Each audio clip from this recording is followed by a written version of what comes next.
Okay, time for video number 2. So I'm putting the number up here so that I can keep track of the order once I start to edit these and post them. In the first video, we discussed the need of measuring things and to have kind of a universal agreement on how we're going to measure things in the science community because of how globalized things have come, so that we're all speaking the same language when we talk about taking measurements in terms of lengths or masses or times. Now, because of the fact that in the United States we really don't grow up with the metric system, and that we continue to primarily make use of what I'll refer to as English units, which are things like feet and pounds, miles, ounces. The idea of doing unit conversions is an important thing to be able to do, so that when you need to do some physics-based things and you need things in lengths like meters or units of mass like kilograms, that you're able to get from whatever English unit that you've probably measured it in over to the metric unit in order to process some calculating. You need to be competent in doing that. So the main focus of the remainder of all of these videos is going to be doing unit conversions. And you've probably seen kind of the math structure that we're going to rely on. But before we get into the math about how you actually process unit conversions,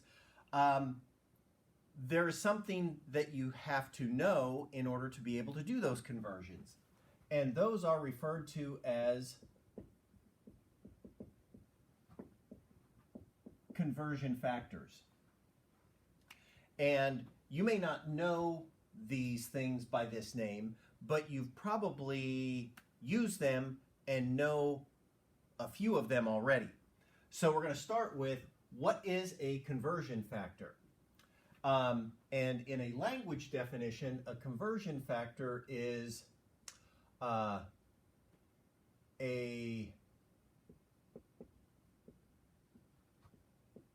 mathematical expression that equates two different units of measure. Now, because of the fact that we live in a world where, as a society, we usually use English units, but in the science world, we use the metric system, there are actually, the way I break this down, 3 different categories of conversion factors.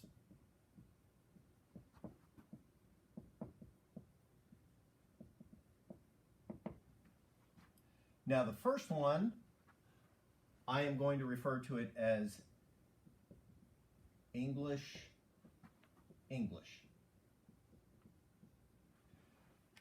So, in a conversion factor of this nature, you are equating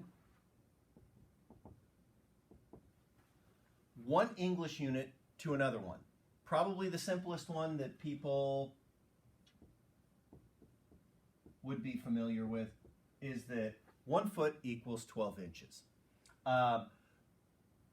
Most of the time, I'm going to say that I'm working with the assumption that you know a sufficient number of these, and that you should never really have to ask me how many inches are there in the foot if you need to know that relationship. So a couple of the simple ones or basic ones that I'll put up here. There's the feet and inches. There's 16 ounces equals 1 pound. One other one, 1 mile equals 5,280 feet. And I'll throw in one last one. 3 feet equals 1 yard. I'm going to work with the assumption that these are ones that you would already know because you've grown up with them. A second one, which is one that we're going to focus on here, primarily in this video, is English to metric. So a couple examples of this would be something that would equate meters and feet. And depending on your background, you may already know this or may not. One of those possible things is 1 meter equals 3.28 feet. Another one, if we were to do the masses, you could have another one between kilograms and pounds. And that would be 1 kilogram is 2.21 pounds.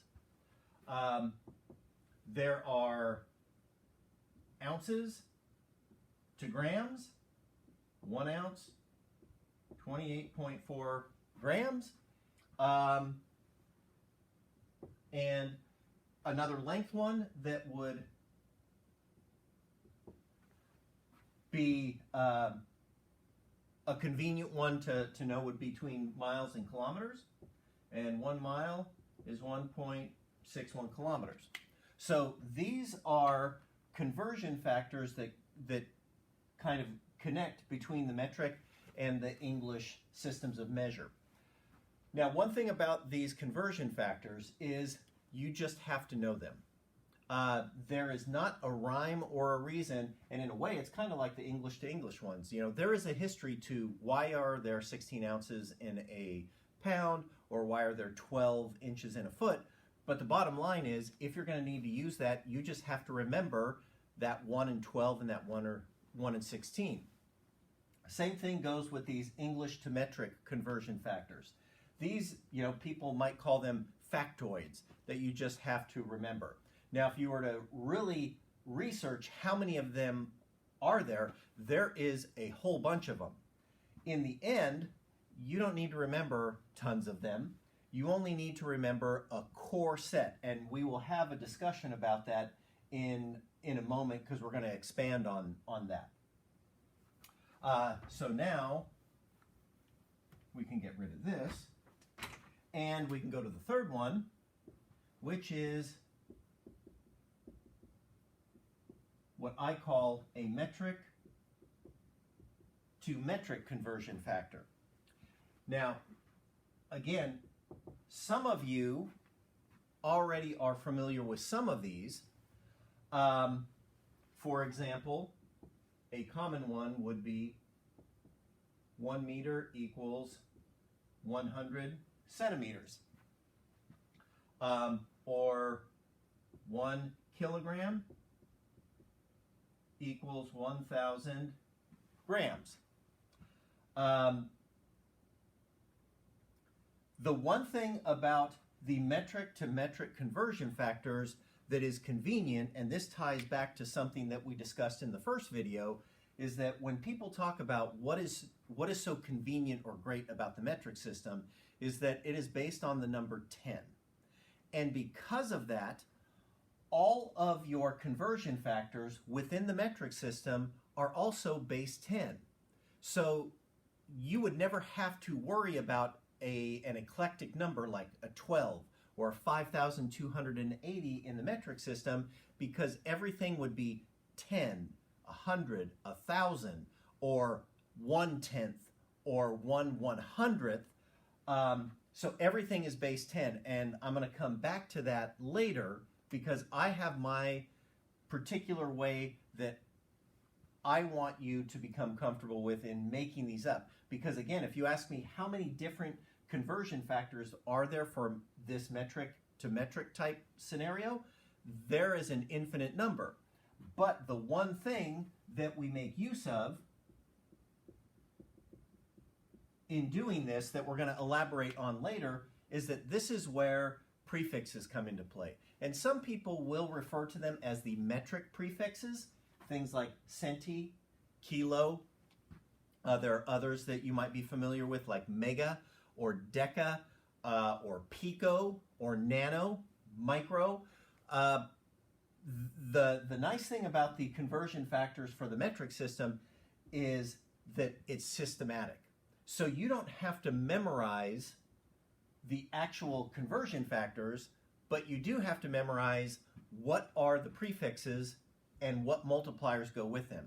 And I think that you would have had some exposure to this before, so hopefully I'm not talking some new language to you here. And we'll go through all of them in another video, because that one takes a little bit. It takes a little bit of time, and we'll do some practice with that. So when we go to do unit conversions here, you're going to make use of these conversion factors. And so if I ever ask you, what is the conversion factor between two different units, if it's English to English or English to metric, you would just have to have that stuff memorized in your head. If we were doing a metric to metric one, you could make it up on the spot depending on the particular units that I would be asking you to create the conversion factor for. Okay, so the metric to metric we're going to come back to in the next video. And what we are going to focus on today are English to metric conversion factors. And hopefully you understand that I got the double-sided arrow there because it's not always that you're going to go from English to metric. Sometimes you'll get a metric thing, and maybe to make more sense of it, you need to convert it to an English unit so that you can say, oh, that's big or small. So this works both ways. In the last video, and I'll elaborate on this probably when we're here and school starts, I mentioned that in the metric system, there were a core number of base measurements that basically define our entire world. And the number that you would remember is that there are 7 of them. In physics, at least for this class, we are really only going to make use of 3 of those base measurements. And that is going to be length, mass, and time. Now, I'm going to throw in the end, I'm going to throw in a 4th thing that I want you to remember, and I'm going to throw it over here because it's not a really big one. And that is volume. And I'm going to include volume because of the fact that things like gallons and liters, that is an everyday experience. And what I'm hoping is through the course of this year, you're just going to become more comfortable with metric and English units. So if somebody gives you a value of something in a metric unit, you'd be able to kind of go, oh, I kind of know whether that's long or whether that's short, just because you've played around with it so much. So going to this length measurement, I mentioned earlier that one conversion factor that would be good for you or useful is the relationship between meters and feet. And that the relationship that I wrote down was 1 meter equals 3.28 feet. But this is not the only way that you could express a conversion factor. We could express this conversion factor in terms of, well, how many meters is there in 1 foot then? And the answer to that is 0.305. Now, both of these conversion factors say the same thing. So when you look at this and say, oh my God, do I got to remember both of those? The answer is no. But one of these is going to make more sense to you. And I'm going to try and throw out the idea here. If you understand the relationship between a meter and a foot, and I'll do this in a different color, a meter is longer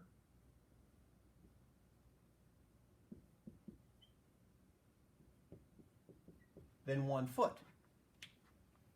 So if we are going to create a conversion factor where our base that we're going to compare everything to is 1 meter, that means we would have to do multiple feet. Now in the end, and this is not exactly to scale,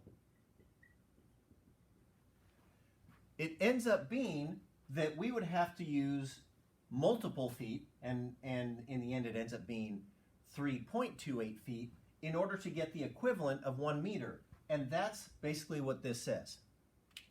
But if we were to look at the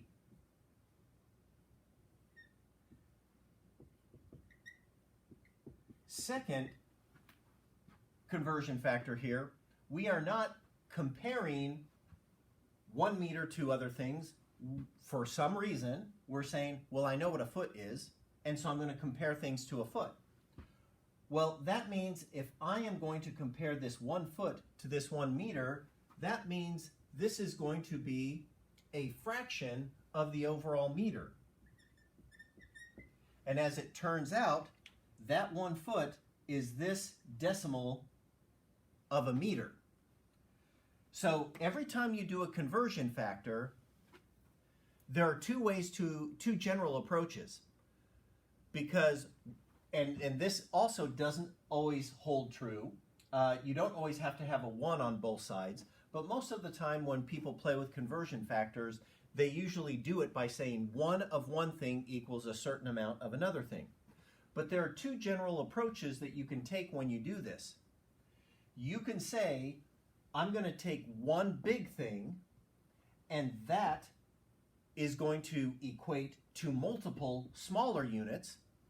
Or you say, I'm going to take one smaller thing and compare it to a larger thing, which means it will be, the equivalent would be a fraction of that bigger unit.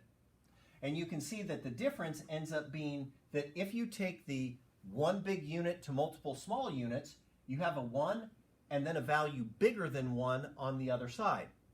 But if you take the opposite approach and use the 1 with the small unit, that what you end up with in terms of the numeric value on the other side is a value less than 1. Okay?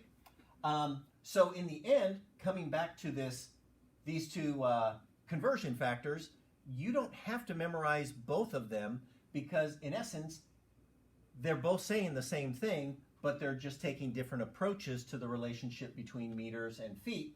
So you just need to remember one of them. All right? So now, you should remember one of these. Now, another common length relationship that is useful in our everyday lives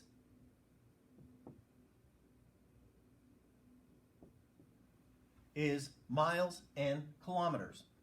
And in the end, we have a similar thing happen here. I don't know how many of you right now, if I were to say 1 mile or 1 kilometer, which is longer, if you would say, oh, I know. The answer is 1 mile. But there are 2 ways to establish this relationship. One of them is to say 1 mile, which is the bigger unit, is 1.61 kilometers. Or, if we took the other approach, we would say 1 kilometer, which is the smaller thing, which, if you remembered what we just kind of talked about, you know this number has to be less than the number 1. It turns out to be 0.62 miles. So again, do you need to remember both of these? No. But it would be useful to remember one of these. So out of this list here, if you remembered one of these and one of these, you're good.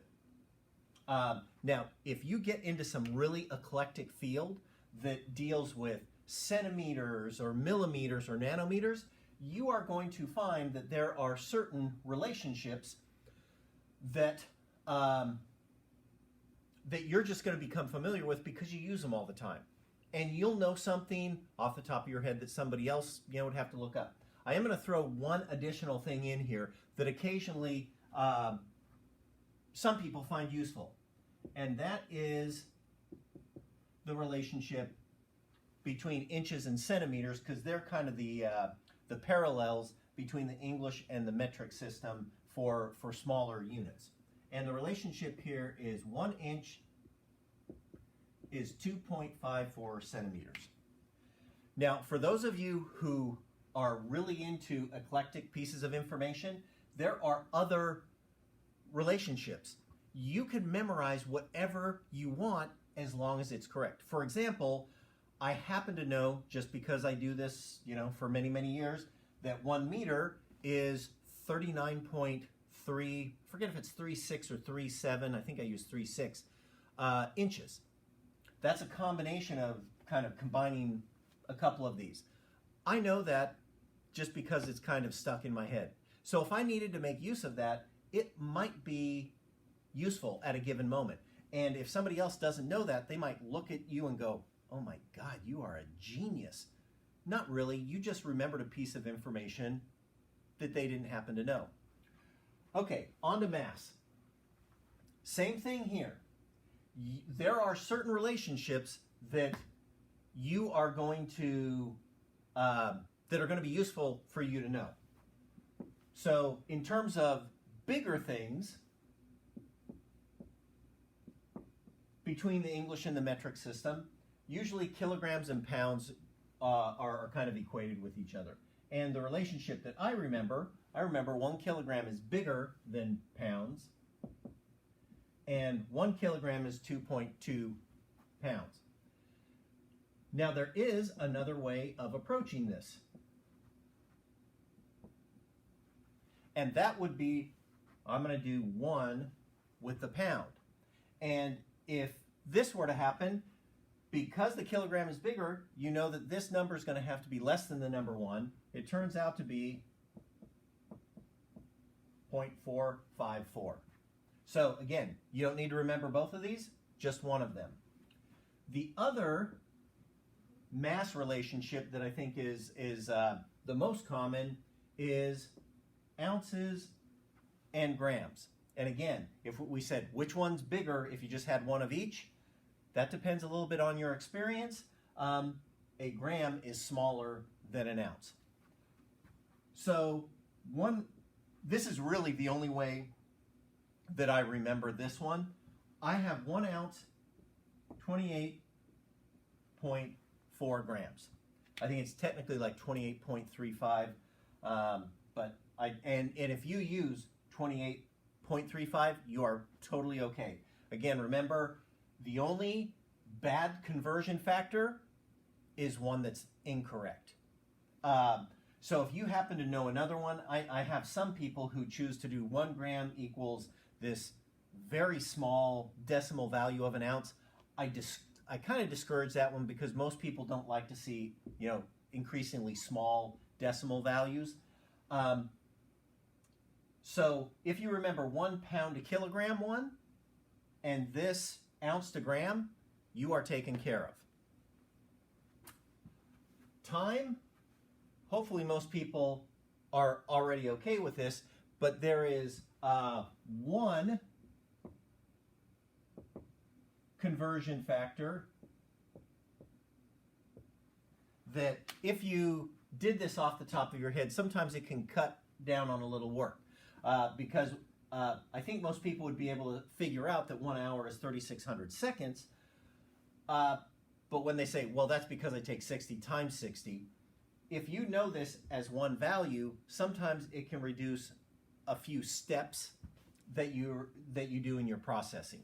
So one additional thing here, outside of the 1 minute equals 60 seconds and 1 hour equals 60 minutes, which I'm assuming you already know, this is one that I would throw out at you that if you're like, oh, I didn't realize that off the top of my head, I would encourage you to remember it. Okay? And the last one here with volume. Now, technically, I have a preferred way because the when it comes to the English and the metric system, the volume unit in the metric system is the liter. And in the English unit, there are two different units that we could go with here. And that would be quarts, or we could do gallons.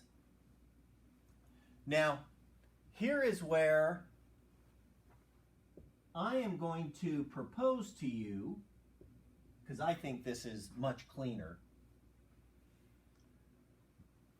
If you were to look up the relationship between liters and quarts versus liters and gallons, I think what you would end up finding is that they would say 1 gallon equals 3.78 liters.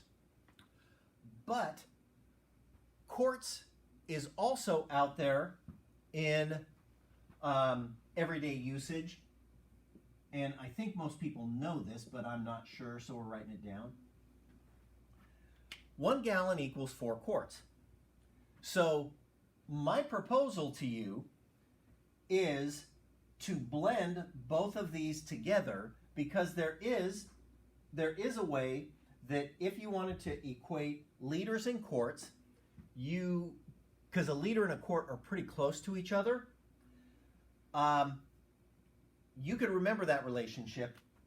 But my proposal for you here is, since these two values actually equal 1 gallon, when you need to remember the relationship between liters and gallons or quarts, that you remember 3.78 liters equals 4 quarts. And if you ever need to go to the gallon, you can remember that 1 gallon equals 4 quarts. I find this to be a much cleaner relationship than the relationships between liters and quarts, which, just so that you have them, I'll put them up here.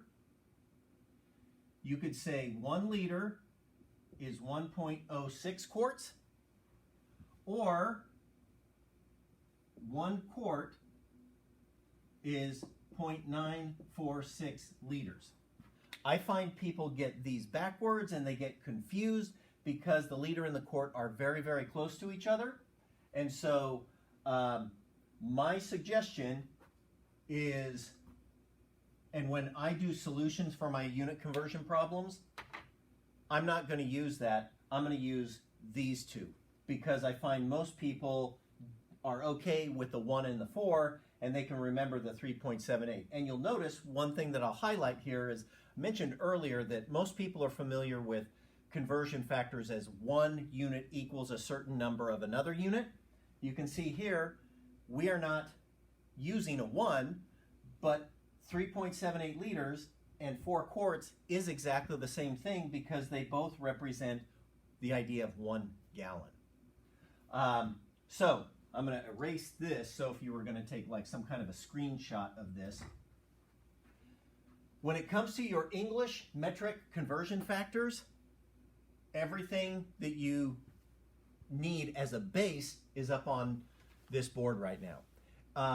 And remember, you can use any other conversion factor that you want,